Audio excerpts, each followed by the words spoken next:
So in our previous conversation, you mentioned something about membership in a particular social group.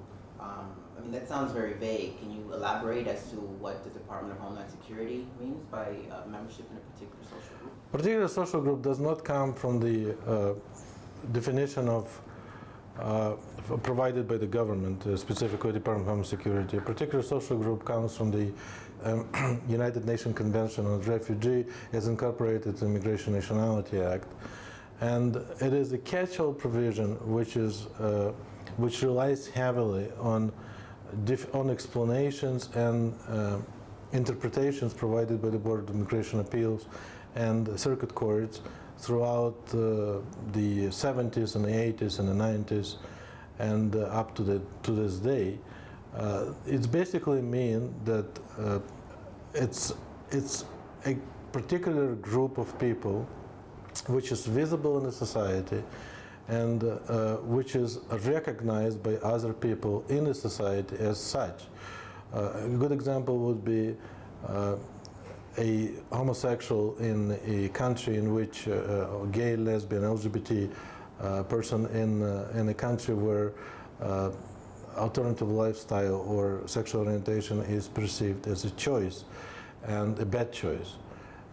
In this particular circumstance, a person would be subjected not necessarily by the government, but often by the society itself to horrible forms of discrimination, personal attacks, and other forms of mistreatment, and just because that person is a LGBT person.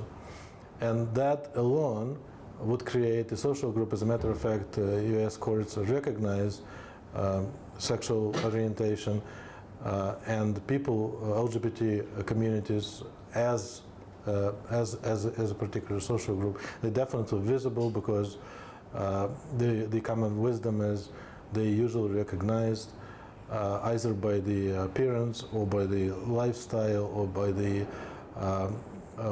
relationship they form with other people, and they also visible because they fall outside of the societal norms. Usually it is very important to understand that proving membership in a particular group first and foremost requires proving that the person actually belongs to this group of people before the proof of persecution or mistreatment or discrimination even comes into play.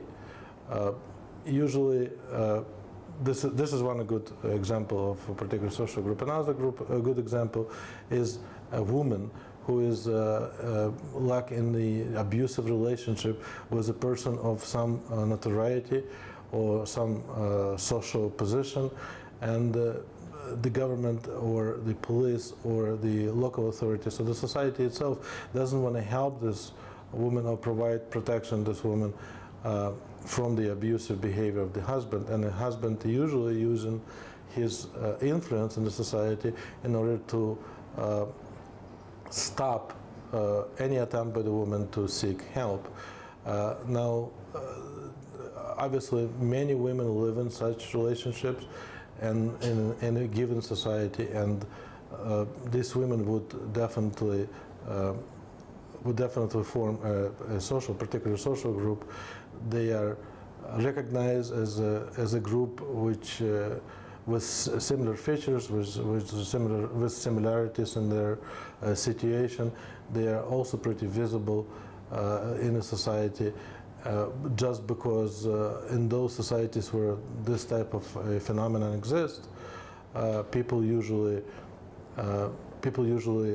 know the rights of women are suffering, and people usually know that women are subjected to this type of relationship, especially with the power holding or position holding individuals.